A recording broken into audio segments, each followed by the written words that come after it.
الحمد لله وكفى وسلام على عباده الذين اصطفى أما بعد. قال الله عز وجل: فأعوذ بالله من الشيطان الرجيم. بسم الله الرحمن الرحيم. سبحان الذي أسرى بعبده ليلا من المسجد الحرام إلى المسجد الأقصى الذي باركنا حوله لنريه من آياتنا إنه هو السميع البصير. صدق الله العظيم وصدق رسوله النبي الكريم ونحن على ذلك من الشاہدین والشاکرین. محترم بزرگوں اور دوستو، السلام علیکم ورحمۃ اللہ وبرکاتہ. آج ایک عظیم موضوع لے کر آپ کی خدمت میں حاضر ہوا ہوں. وہ موضوع ہے معراج کے واقعہ، اللہ کے رسول کی زندگی کا، جو سب سے عدیم النظیر واقعہ ہے، عدیم المثال واقعہ ہے، محیر الواقعہ ہے کہ انسان کی زندگی میں، دنیا کی تاریخ میں ایسا واقعہ اور رونما نہیں ہوا. یہ اللہ کے رسول کی خصوصیات میں سے ہے، آپ کا معجزہ ہے. قرآن مجید میں معراج کے کچھ واقعے کا ذکر ہے، احادیث شریف میں تفصیل سے معراج کے واقعے کا ذکر ہے. تو معراج یہ جو لفظ ہے عروج سے مشتق ہے. عروج کے معنی بلندی کے ہیں. کسی شاعر نے کہا کوئی حد ہے تیرے عروج کی، کوئی حد ہے تیرے عروج کی، بلغ العلا بکمالہ کشف الدجی بجمالہ. تو عروج سے معراج ہے. معراج کے اصل معنی ہے بلندی کے، رفعت کے، اور معراج کے معنی ہے سیڑھی کے. یہ تمام واقعے کو معراج کہتے ہیں. اصطلاح کے اندر علماء نے بیت المقدس سے، بیت الحرام سے بیت المقدس کا اللہ کے رسول جو سفر مبارک تھا اس کو اسراء کہتے ہیں.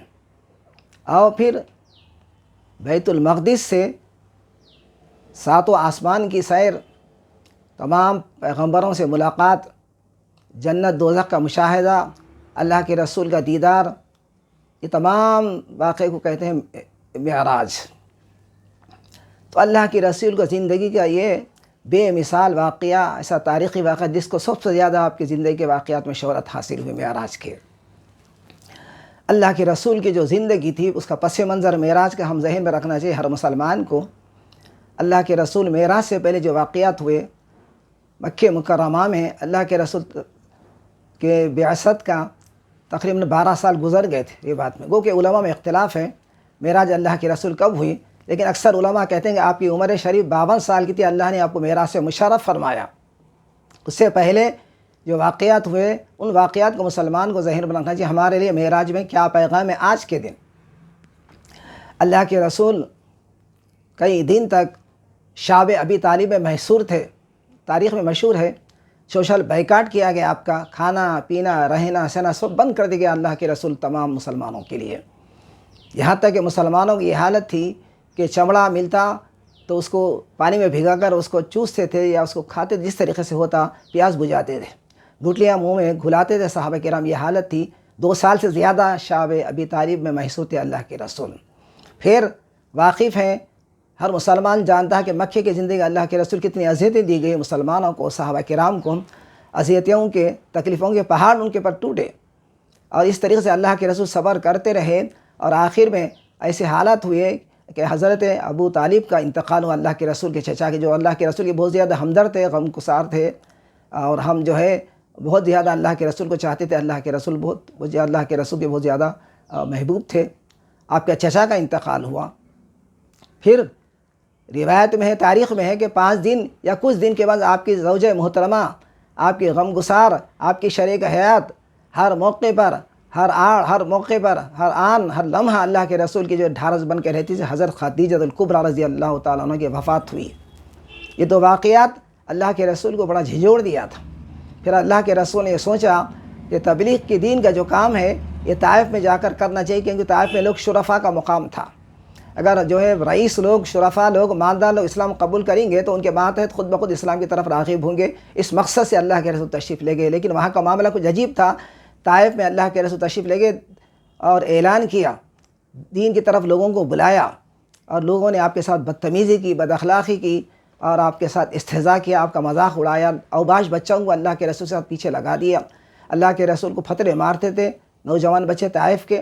اللہ کے رسول کا جسم مبارک لہو لہان ہو گیا، اور ایسی کیفیت ہو گئی ایک مرتبہ آپ نڈال ہو کر زمین پر بیٹھ گئے، پھر دونوں اوباش بچوں نے اللہ کے رسول کو اٹھایا، پھر آپ کو پتھر مارتے رہ گئے، آپ کا جسم مبارک پورا لہو لہان ہو گیا، آپ کے نالے مبارک میں خون جم گیا تھا۔ ایسی حالت بنی۔ حضرت سعد رضی اللہ تعالیٰ اللہ کے رسول کے ساتھ تھے، باغ میں تشریف لے گئے اور وہاں فرشتے آئے۔ کون فرشتے آئے؟ پہاڑوں کے جو فرشتے ذمہ دار تھے، اللہ نے جن کو معمور کیا تھا پہاڑوں کی حفاظت کے لیے، پہاڑوں کی نگرانی کے لیے، وہ حاضر فرمائے کہ یا رسول اللہ آپ حکم دیجئے، اگر یہ قوم آپ کے ساتھ بدتمیزی کر رہی ہے، آپ کے ساتھ بد اخلاقی کر رہی ہے، آپ کا استہزاء مذاق اڑا رہی ہے، تو آپ حکم دیجئے یہ مکے کے دو پہاڑوں کے درمیان میں طائف لوگوں کو پیس دیا جائے گا، ختم کر دیا جائے گا۔ لیکن اللہ کے رسول کے اخلاق آپ کے رحمت العالمین بنا کر بھیجے گا۔ آپ نے فرمایا اللہم اہدی قومی فإنہم لا یعلمون، الا قوم جانتے نہیں، ان کو یہ جانتے نہیں، ان کو ہدایت دے۔ بعض روایت میں کہ اللہم اغفر لی قومی فإنہم لا یعلمون، اللہ قوم نہیں جانتی، ان کو بخش دے، معاف کر دے، معافی کا اعلان فرمائے۔ اللہ کے رسول کی دعاؤں کا یہ اثر ہوا۔ اسی طائف میں اللہ کے رسول نے ایسی شخصیت کو، ایسی عظیم بڑی شخصیت کو، جس کو عمر بن عبدالعزیز کہتے ہیں، جس کو عمر ثانی کہتے ہیں، اللہ نے وہیں پیدا کیا۔ اللہ کے رسول دعا کا یہ اثر ہوا۔ الغرض اس کے بعد اللہ کے رسول کے لیے یہ سال بڑا امتحان کا تھا، بڑا غم کی تھا۔ یوم الحزن کہتے ہیں اس کو تاریخ میں، غم کا سال تھا اللہ کے رسول کی۔ آپ کے اہلیہ کا انتقال ہونا، آپ کا چچا کا انتقال ہونا، طائف کے لوگوں سے آپ کی بدسلوکی کرنا، اللہ کے رسول کے لیے یہ سال جو ہے آپ کے لیے بڑا کٹھن تھا اللہ کے رسول کے لیے۔ پھر اللہ نے آپ کو وہ رفعت عطا فرمائی، وہ مقام بلند فرمائے، وہ عزت سے بخشا۔ کسی کو وہ عزت نہیں ملی، کسی پیغمبر کو بھی۔ وہ اللہ کے رسول خصوصیات معراج سے اللہ نے مشرف فرمایا۔ آپ کی عمر 52 سال تھی، آپ حتیم کعبہ میں ایک روایت میں کہ آپ کی چچا بہن کے گھر میں تھے، آرام فرماتے۔ ایک روایت میں حتیم کعبہ میں عشاء کی نماز پڑھ کر اللہ کے رسول نیند کی حالت میں سو رہے تھے۔ حضرت جبرائیل علیہ السلام تشریف لائے اور آپ کے ساتھ حضرت میکائیل علیہ السلام بھی تھے۔ اللہ کے رسول کو جگایا اور یہ دعوت دی۔ اللہ نے آپ کو آج عرش پر بلایا ہے۔ یہ اعزاز اور یہ دعوت نامہ لے کر جبرائیل علیہ السلام اللہ کے رسول خدمت میں حاضر ہوئے۔ پھر آپ کو روایت میں ہے کہ اللہ کے رسول کو لے جا کر زمزم کے قریب آپ کا سینہ مبارک کو شق کیا گیا اللہ کے رسول کا، اور زمزم سے آپ کے قلب مبارک کو دھویا گیا، پھر سینہ مبارک صحیح کر دیا گیا اللہ کے رسول کے لیے۔ پھر سواری لاگے براق، تفصیل سے واقعات ہے۔ سونے کا تشت، اس میں آپ کا دل رکھا گیا۔ علماء نے لکھا اس کی وضاحت میں کہ سونا تو مسلمانوں کے لیے جائز نہیں، برتن وغیرہ استعمال کرنے کے لیے، کہ اللہ کے رسول کو جو تشت لایا گیا تھا وہ جنت کا تھا۔ عبدالحق مدثر رحمۃ اللہ نے فرمایا، بعض روایت میں علماء تعبیر کرتے ہیں کہ ابھی سونے کے حرمت کا حکم نہیں آیا تھا۔ الغرض براق پر اللہ کے رسول کو سوار کیا گیا۔ براق برق کہتے ہیں تیزی کو، بجلی کو کہتے ہیں عربی میں برق، تو بجلی کی طرح تیز جانور، دوڑنے والا جانور تو جنت سے لایا گیا تھا۔ اللہ کے رسول کو اس پہ سوار کیا گیا۔ جبرائیل السلام، حضرت میکائیل علیہ السلام آپ کے ردیف تھے، آپ کے پیچھے تھے۔ آپ کی سواری نکلی بیت الحرام سے، کعبۃ اللہ سے بیت المقدس کی طرف۔ یہ بہت لمبا سفر تھا بیت المقدس کا۔ زمانے میں مسجد اقصیٰ کہتے ہیں دوری کو، اقصیٰ کے معنی عربی کے اندر دوری کے ہیں، تقریباً اس زمانے میں 40 دن لگتے تھے سفر کو جانے کے لیے۔ اللہ کے رسول براق پر سوار ہوئے اور حضرت جبرائیل السلام نے ہر مقام پر آپ کو فرمایا کہ اس مقام پر اتریے، آپ نماز پڑھیے۔ حضرت عیسیٰ علیہ السلام کا مقام آیا، فرمایا کہ بیت اللہ میں عیسیٰ علیہ السلام کی پیدائش کی جگہ آپ 2 رکعت نماز پڑھی، اللہ کے 2 رکعت نماز پڑھی۔ پھر آگے گزرے، فرمایا حضرت موسیٰ علیہ السلام کو اللہ نے شرف کلام سے اللہ تعالیٰ نے مشرف فرمایا تھا، طور سینا پر آپ اتریے، 2 رکعت نماز پڑھی، اللہ کے رسول نے 2 رکعت نماز پڑھی۔ پھر آگے بڑھے تو فرمایا کہ شعیب علیہ السلام کا پیدائش مقام مدین، آپ اتریے، 2 رکعت نماز پڑھیے۔ پھر ایک مقام آیا مدینہ منورہ، جبرائیل نے فرمایا کہ آپ کی یہ ہجرت گاہ ہے، آپ یہاں تشریف لانے، یہاں اتریے، 2 رکعت نماز پڑھی، اللہ کے رسول نے نماز پڑھی۔ اس کے بعد کسی بوڑھیا نے آپ کی طرف آپ کو بلایا، جبرائیل السلام فرمایا آپ کی طرف التفات توجہ مت کیجیے۔ کسی بوڑھے نے آپ کو پکارا، آپ نے فرمایا اس کی طرف توجہ مت کیجیے۔ اس کے بعد آگے بڑھے تو پھر آواز آئی، یا اول السلام علیکہ یا اول، السلام علیکہ یا آخر، السلام علیکہ یا حاشر، یہ آواز آئی۔ جبرائیل السلام نے فرمایا آپ ان کا جواب دیے، ابراہیم علیہ السلام، موسیٰ علیہ السلام آپ کو سلام عرض کر رہے ہیں۔ اس اعزاز کے ساتھ اللہ کے رسول براق پر سوار ہو کر، ایسی تیز سواری تھی روایت میں کہ جہاں انسان کی نظر گزرتی وہاں دوڑتا تھا۔ اس کی سواری کی کوئی انتہا نہیں تھی، اس کی تیز رفتاری کی کوئی حد نہیں تھی۔ اس سواری پر سوار ہو کر اللہ کے رسول بیت المقدس مسجد اقصیٰ تشریف لے گئے۔ پھر وہاں جہاں جانوروں کو باندھا جاتا، اللہ کے رسول نے وہاں براق کو باندھا۔ علماء نے یہاں درس کی بات کہی، سبق کی بات کہی کہ مسلمانوں کو چاہیے، اللہ کے رسول نے اس مقام پر، جنت کا جانور تھا براق، وہ تو کہیں جانے والا نہیں تھا، لیکن اللہ کے رسول نے اس کو باندھا۔ اللہ کے رسول نے امت کو تعلیم دی ہے، دنیا دار اسباب ہے، اسباب کو اختیار، اللہ کے رسول نے اسباب کو اختیار کیا، براق کو باندھا، اور اللہ پر بھروسے کرنے کا آپ نے تعلیم دی امت کو کہ دنیا کے اندر اسباب اختیار کرو، اس کے بعد اللہ پہ بھروسہ کرو۔ تو اللہ کے رسول مسجد اقصیٰ میں تشریف لے گئے، اور اس کے بعد نماز کا وقت ہوا۔ تمام آدم علیہ السلام سے لے کر حضرت عیسیٰ علیہ السلام تک 1,40,000 بعض روایات میں 20,000 پیغمبر موجود تھے اللہ کے رسول کے استقبال کے لیے۔ اللہ کے رسول کے اللہ کے رسول کے ساتھ تمام پیغمبروں سے ملاقات ہوئی۔ پھر تمام پیغمبر اللہ کے رسول کی حمد و ثنا کرے، اللہ کے رسول بھی حمد و ثنا کرے، اللہ کی تعریف فرمائی۔ نماز کا وقت آیا۔ دیکھیے حضرت آدم علیہ السلام بھی ہے، تمام پیغمبروں کے، تمام انسانوں کے والد ہے، باپ ہے، لیکن وہ آگے نہیں بڑھتے۔ ابراہیم علیہ السلام کو خاص مقام ہے، موسیٰ علیہ السلام بھی ہے، لیکن کوئی شخص نماز پڑھنے کے لیے آگے نہیں بڑھتا۔ اللہ کے رسول کو جبرائیل علیہ السلام نے ہاتھ پکڑ کر آگے بڑھائے، آپ نماز پڑھنے کے لیے آگے بڑھے، نماز پڑھانے کے لیے۔ علماء نے لکھا کہ دیکھیے اللہ کے رسول سب سے زیادہ فضیلت والی شخصیت آپ کی ذات گرامی ہے، اس کے بعد بھی اللہ کے رسول خود آگے نہیں بڑھے نماز پڑھنے کے لیے۔ تو امامت ہو کہ اقتدار ہو کہ منصب ہو کہ مسلمان، اس کی توجہ نہیں کرنا چاہیے۔ اللہ کے رسول نے فرمایا جو شخص اقتدار کا بھوکا ہے، منصب کا بھوکا، اس کو اقتدار نہیں چاہنا چاہیے۔ ایک صحابی نے فرمایا یا رسول اللہ، تمام صحابہ کرام کو اللہ کے رسول کو صحابہ کرام کو اللہ کے رسول کسی کو جو ہے معمور کرتے، کسی انتظامات میں عامل بنا کر بھیج رہے تھے۔ تو ایک صحابی فرمایا یا رسول اللہ مجھے آپ جو ہے کہیں معمور کر کے نہیں بھیجا رہے، آپ نے فرمایا میں آخرت آپ کی ہلکی کر رہا ہوں۔ تو اللہ کے رسول نے یہ حکمت بتائی، اقتدار ذمہ داری کی چیز ہے منصب آدمی کو، کہ اس کے جو انتظامات ہیں اس سے کوتاہی تو اللہ کے پاس جواب دینا پڑتا ہے۔ تو اس مقام پر اللہ کے رسول خود آگے نہیں بڑھے، جبرائیل علیہ السلام آپ کا ہاتھ پکڑ کر آگے بڑھایا۔ جبرائیل علیہ السلام نماز پڑھی 2 رکعت۔ علماء کا اختلاف ہے، علماء کہتے ہیں کہ 2 رکعت نماز کون سی تھی، وہ الگ بحث ہے۔ اللہ کے رسول کے سامنے پھر 3 پیالے پیش کیے گئے، ایک دودھ کا اور ایک پانی کا اور ایک شراب کا۔ اللہ کے رسول نے دودھ کو استعمال فرمایا اور پانی کو استعمال نہیں کیا، شراب کو استعمال نہیں کیا۔ تو ذہن میں بات آتی، اللہ کے رسول کے سامنے ایسے مقدس سفر میں شراب ایسا پیش کی گئی، تو علماء نے اس کی وضاحت کی، تعویل کی کہ شراب کے ناجائز ہونے کا حکم ابھی نہیں آیا تھا جب تک۔ ایک اس کی تعویل ہے۔ دوسری تعویل یہ ہے کہ وہ جو شراب لائی گئی تھی اللہ کے رسول کی، وہ جنت کی شراب تھی، یہ شراب نہیں تھی۔ اس کے بعد بھی اللہ کے رسول نے شراب کو استعمال نہیں کیا، پاک شراباً طہورا تھی، پاک تھی، اس کے بعد اللہ کے رسول کو پسند نہیں کیا۔ جبرائیل علیہ السلام مبارک بھی فرمایا کہ اگر پانی آپ پیتے تو پوری قوم آپ کی امت پانی میں ڈوب جاتی تھی، اگر آپ شراب پیتے تو آپ کی قوم گمراہ ہو جاتی۔ آپ نے دودھ کو پیا، آپ عطرت کو استعمال کیا، ہر شخص بغیر دودھ کے زندہ نہیں رہتا، آپ نے دودھ کو استعمال کیا، مبارک جبرائیل علیہ السلام نے۔ پھر آپ کے خدمت میں پھر روایت میں ہے کہ اسی مقام پر اللہ کے رسول کو سیر کرائے گی عالم برزخ کی۔ عالم برزخ کیا، جو انسان جو کام کرتا ہے دنیا کے اندر، اس کا جو عکس بتایا جاتا ہے۔ اگر آدمی نماز پڑھتا ہے اس کے کیا اجر ہے، نماز نہیں پڑھتا اس کے لیے کیا عذاب ہے، آدمی اگر غیبت کرتا ہے اس کے لیے کیا سزا ہے، آدمی جھوٹ بولتا ہے اس کے لیے کیا سزا ہے، آدمی قتل کرتا ہے کہ اس کو کیا سزا ہے، اس کا عکس بتایا گیا، اس کو کہتے ہیں عالم برزخ۔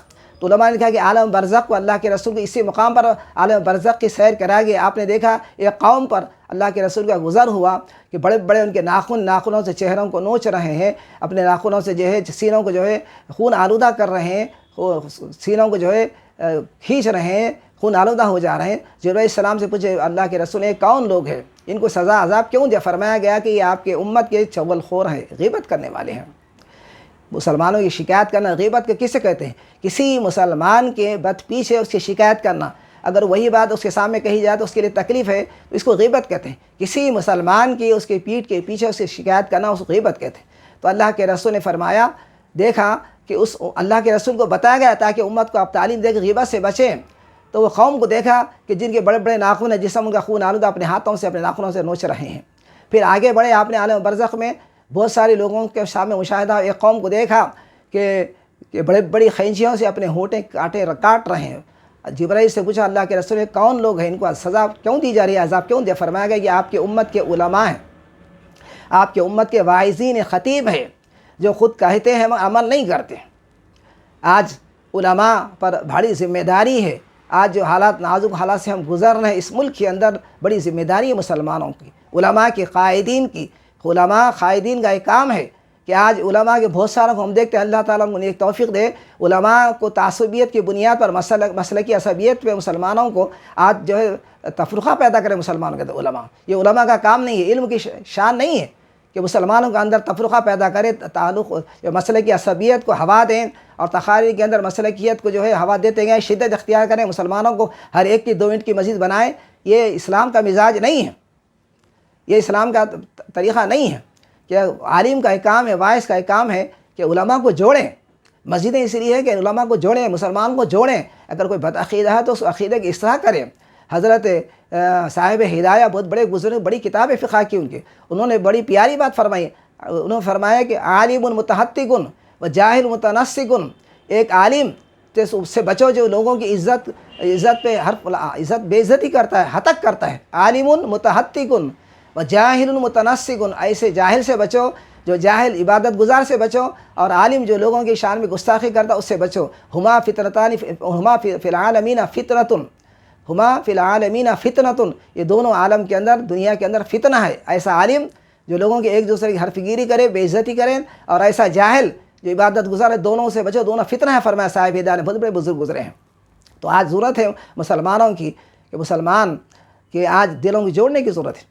آج جو قوم جو ہے قوم خانوں میں بٹی ہوئی تھی، آج وہ قوم اپنے 5,000 سال 6,000 سال پہلے کے اختلافات کو ختم کر لیا، اونچ نیچ کے مسائل کو ختم کر دیا، اور مسلمانوں کو دیکھیں دن بدن مسلمانوں کے جھگڑے بڑھتے جا رہے ہیں، مسئلے کی عصبیت، جھگڑے، ہر ایک کی الگ مسجد ہے، مسلمان کدھر جا رہے ہیں، قوم کے علماء کدھر لے جا رہے ہیں مسلمانوں کو۔ تو ہم سر جوڑ کر سوچنا چاہیے۔ پھر ہمارے لیے بڑا عبرت کا مقام ہے کہ مسجد اقصیٰ، بیت المقدس کا ہم ذکر کر رہے ہیں معراج میں، آج بیت المقدس، مسجد اقصیٰ کس کے قبضے میں ہے؟ آج تقریباً 150 کروڑ مسلمان دنیا میں رہتے ہیں۔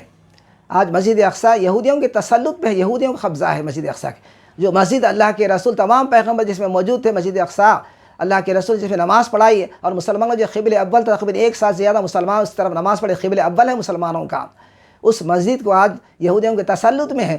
رکن الدین زنگی رحمۃ اللہ علیہ نے اس مسجد کو فتح کیا، اس سے پہلے حضرت عمر رضی اللہ تعالیٰ کے دور میں مسجد فتح ہوئی تھی۔ آج ہم سر جوڑ کر چلائیں، مسلمان اتنی تعداد میں ہونے کے بعد بھی کیا بات ہے کہ مسلمانوں کی اتنی طاقت نہیں، قوت نہیں کہ مسجد کو ہم آزاد کر لیں، مسجد اقصیٰ کو۔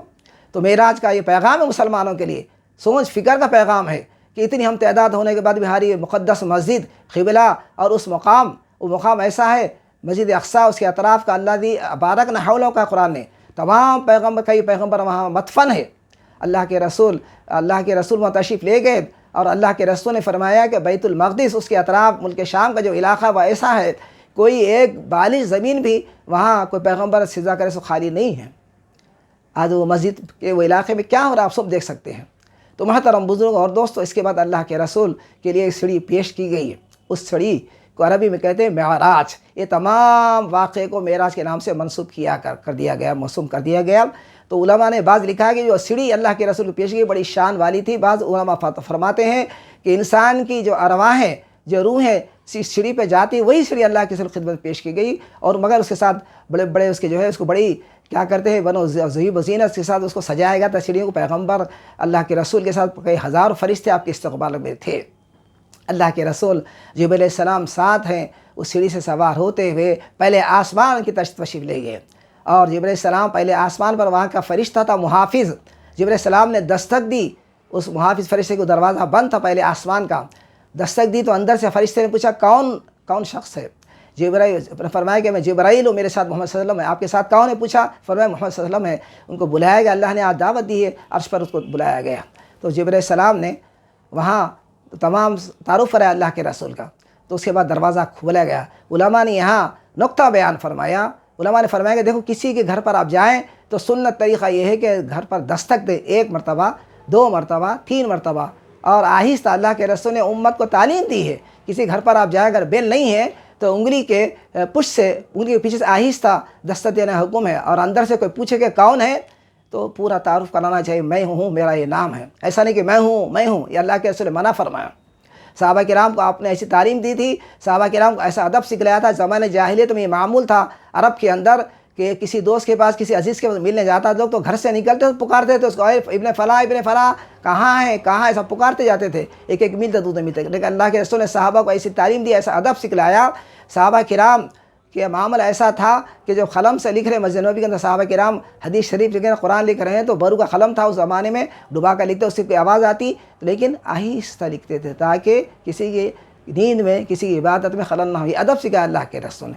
تو فرمایا گیا کہ جبرائیل السلام آپ کے ساتھ پہلے آسمان کھولا گیا، وہاں دیکھا حضرت آدم علیہ السلام ایک بزرگ شخصیت بیٹھی ہے اور ایک سیدھے طرف دیکھتی ہے تو مسکراتی ہے، خوش ہوتی ہے، بائیں طرف دیکھتی ہے تو روتی ہے۔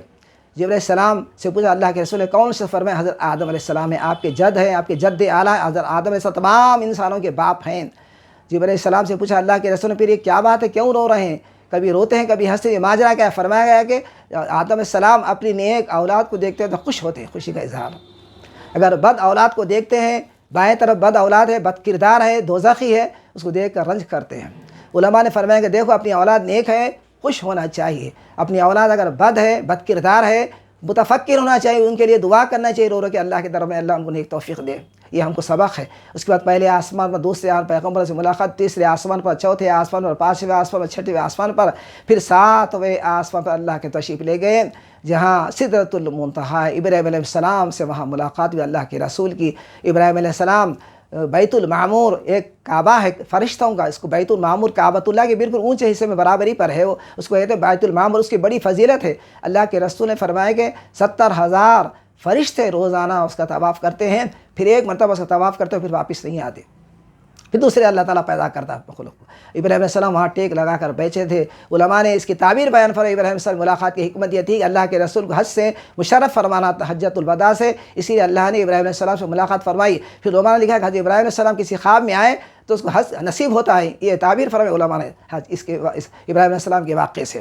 الغرض ابراہیم علیہ السلام نے اللہ کے رسول فرمایا اے وسلم سلام ہو آپ کی امت کو، اور آپ کی امت کو میری طرف سے سلام عرض کر دیجئے، اور فرمائیے جنت کیا ہے؟ چٹیل میدان ہے، اس کا جو پانی میٹھا ہے، اس کی زمین سرسبز، اس کے جو ہے اس کی سرسبزی کے لیے، اس کے ہرا بھراپن کے لیے کہ سبحان اللہ والحمد للہ ولا الہ الا اللہ ولا حول ولا قوت الا باللہ العلی العظیم، اس کا ورد کریے، آپ کی امت کو تعلیم دیجیے۔ جبرائیل السلام اللہ کے رسول کو بتلایا ابراہیم علیہ السلام نے کہ امت کو چاہیے کہ سبحان اللہ، الحمدللہ، اللہ اکبر، لا الہ کثرت سے پڑھنے کی تلقین تھی ابراہیم علیہ السلام نے اللہ کے رسول کے سامنے۔ اللہ کے رسول کو فرمایا کہ آپ کی امت کو تعلیم دیجیے کہ جنت کے سرسبزی، جنت کا جو ہے تمام ہرا بھرا پن، اس کی شادابی سبحان اللہ سے، الحمدللہ سے، اللہ اکبر سے، لا الہ الا اللہ سے ہے۔ ابراہیم علیہ السلام سے ملاقات ہوئی، پھر اللہ کے رسول ساتویں آسمان پر سدرۃ المنتہی تشریف لے گئے۔ سدرہ کہتے ہیں بیر کے درخت کو۔ علماء نے لکھا کہ بیر کے درخت کو اللہ نے ساتوں آسمان پر پیدا فرمایا، اس کی بڑی خصوصیت ہے بیر کی۔ اللہ کے رسول نے فرمایا کہ اس کی بہت ساری خصوصیت، ایک خصوصیت یہ ہے کہ اس کا جو پھل ہے بڑا خوشبودار ہوتا ہے، اس کا جھاڑ گھنا ہوتا ہے، اس کا پتا جو ہے بڑا جو ہے کیا کہا ہے کام آتا ہے، اس کی کئی خوبیاں اللہ کے رسول نے فرمایا، اس کے بڑے خوبیاں اس درخت کے۔ اس کے بعد حضرت علیہ السلام ٹھہر گئے اس مقام پر، منتہا کے معنی انتہا، تمام فرشتوں کی وہ انتہا تھی۔ جبرائیل السلام سے اللہ کے رسول میں جبرائیل میرے ساتھ چلیے، فرمایا کہ اگر میں 1 انچ آگے بڑھ جاؤں تو میرے پر جل جائیں گے۔ بعض روایت میں جبرائیل السلام نے اللہ کے رسول سے استدعا کی یا رسول اللہ 2 رکعت نماز پڑھیے۔ اللہ کے رسول نے اس مقام پر 2 رکعت نماز پڑھی، اس کے بعد آگے بڑھے اللہ کے رسول، ایسا آگے بڑھے، ایسی سواری اللہ کے رسول آگے بڑھتے گئی، آپ کی خدمت میں رف لایا گیا۔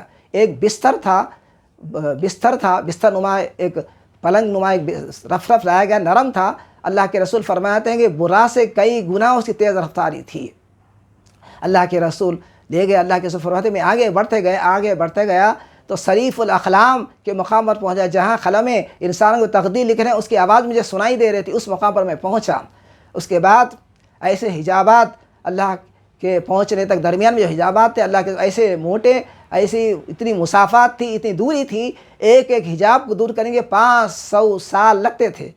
کئی ایسے حجابات طے کرتے ہوئے میں انہیں عرش پر پہنچا۔ پھر فرمایا اللہ کے رسول رأیت النور الآدم فأوحى اللہ الی ما شاء، میں نے اللہ کو اپنے آنکھ سے دیکھا اور بیداری میں دیکھا، اللہ نے مجھ پر جو وحی کرنا تھا وحی کی، اللہ سے ملاقات کی۔ اللہ کے رسول فرماتے ہیں اللہ کے رسول اللہ نے میں جب قریب ہوا، اتنا قریب ہوئے کہ 2 کمانوں کے درمیان جو فاصلہ ہوتا، اللہ کے رسول اللہ کے قریب اتنا قریب ہوئے عرش پر، اور اللہ نے اپنا ہاتھ جیسے اس کی شان ہے اللہ کے رسول کے سینے مبارک پھرایا۔ اللہ کے رسول فرماتے ہیں کہ اللہ کا ہاتھ مجھے سینے پہ پھرایا گیا تو تمام اولین و آخرین کے علم اللہ نے مجھے سینے میں ڈال دیا۔ اس کے بعد تین باتوں کا عام طور پر ذکر ہے، تین تحفے معراج میں مسلمانوں کے لیے ملے گئے۔ ایک تحفہ تھا نماز کا، جو مشہور ہے، جانتے ہیں آپ کہ 50 نمازیں فرض قرار دی گئی۔ موسیٰ علیہ السلام راستے ملتے گئے، تخفیف ہوتے گئے، 5 نمازیں رکھیں گے، فرمایا گیا کہ 5 نمازیں اگر اہتمام سے پڑھیں گے 50 نمازوں کا آپ کو ثواب ملے گا۔ دوسری بات کہ سورہ بقرہ کی آیت کی تلاوت کی تعلیم دی اللہ نے اللہ کے رسول کو۔ سورہ بقرہ کی آیت جو آخری ہے، آمن الرسول بما انزل الیہ من ربہ والمؤمنون، یہ آیت ہے، اس کی تعلیم دی گئی۔ اس کے اندر دعا کا ذکر ہے، ربنا لا تؤاخذنا ان نسینا واخطانا، اے اللہ ہم کو ہمارے گناہ کو معاف کر دے، جو نسیان جو بھول سے ہم دعا کرتے ہیں اس کو معاف کر دے، جو عمدن کرتے ہیں وہ بھی کر دے۔ عمدن گناہ تو معلوم ہے انسان کو، لیکن بہت سارے گناہ انسان کی زندگی میں ایسے ہوتے ہیں بھول سے ہوتے ہیں، انسان کو کچھ پتہ نہیں چلتا، لیکن تعلیم دی گئی سورہ بقرہ کی آخری آیتوں میں۔ سورہ بقرہ کی آیت کی آخری آیتوں کی تعلیم دی اللہ کے رسول کو اللہ نے۔ تو دوسری سورہ بقرہ کی آیتیں ملی۔ تیسری جو بات ملی، یہ بتایا گیا کہ شرک کے سوا تمام امت کی بخشنے کا وعدہ کیا اللہ نے اللہ کے رسول کے سامنے، اور فرمایا گیا کہ جو شخص نیکی کا ارادہ کرتا ہے، نیکی نہیں کرتا لیکن نیکی کا ارادہ کرتا، اللہ تعالیٰ اس کے نیکی اس کے اعمال میں لکھ دیے جاتے ہیں۔ اگر کوئی شخص اس کے بدلے میں اس کے برعکس برائی کا ارادہ کرتا ہے تو برائی جب تک آدمی نہیں کرتا وہ برائی نہیں لکھی جاتی۔ یہ تین باتوں کو بڑی اہمیت ہے اللہ کے رسول کے معراج کا۔ سب سے بڑا پیغام یہ ہے، اللہ کے رسول تشریف لے گئے جس حالت میں لے گئے، اور یہ بتایا گیا ہے کہ انسان کہ یہ پیغام ہے معراج سے کہ انسان جو ہے مصیبتوں کی بھٹی میں جل کر ہی، مصیبتوں کی پریشانی میں بھٹی میں جل کر انسان کندن بنتا ہے۔ اللہ کے رسول کو، تمام صحابہ کرام کو دشمن اسلام نے سمجھا کہ یہ تحریک کو، اسلام کی دعوت کو، اللہ کے رسول کو مسلمانوں ختم کر دیا جائے گا، لیکن اللہ کے رسول اتنی رفعت ادا کی، اتنی بلندی عطا کی، کسی شخص کے تو شرف حاصل سوائے اللہ کے رسول کو۔ اللہ کے رسول کی خصوصیات میں آپ کا معجزہ ہے، یہ بتایا گیا مسلمانوں کو۔ دنیا کہتے رہے کہ اسلام ختم کرنے کی کوشش کرے گی، مسلمان ختم کرنے کی کوشش کرے گی، لیکن اسلام اور زیادہ پھیلے گا۔ جتنا دبانے کی کوشش کی جائے گی اسلام کو، اسلام کے ماننے والوں کو، اسلام اور بلند ہوگا، اور بلند ہوگا، اور بلند ہوگا۔ قرآن مجید میں اللہ نے فرمایا یریدون لیطفئوا نور اللہ بافواہہم، لوگ یہ چاہتے ہیں کہ اپنی پھونک سے اسلام کو بجھا دے، اسلام کے چراغ کو نہیں۔ اللہ نے واللہ متم نورہ ولو کرہ الکافرون، لیکن اللہ تعالیٰ وہ چراغ قیامت تک جلتے رہے گا۔ اللہ سے دعا ہے کہ اللہ تعالیٰ ہمیں معراج کے پیغام کو، معراج کی حقیقت کو سمجھنے کی توفیق عطا فرما۔ ربنا تقبل منا انک انت السمیع العلیم وتب علینا انک انت التواب الرحیم، وصلی اللہ تعالی علی خیر خلق محمد وعلی آلہ وصحبہ اجمعین، والحمد للہ رب العالمین، والسلام علیکم ورحمۃ اللہ وبرکاتہ۔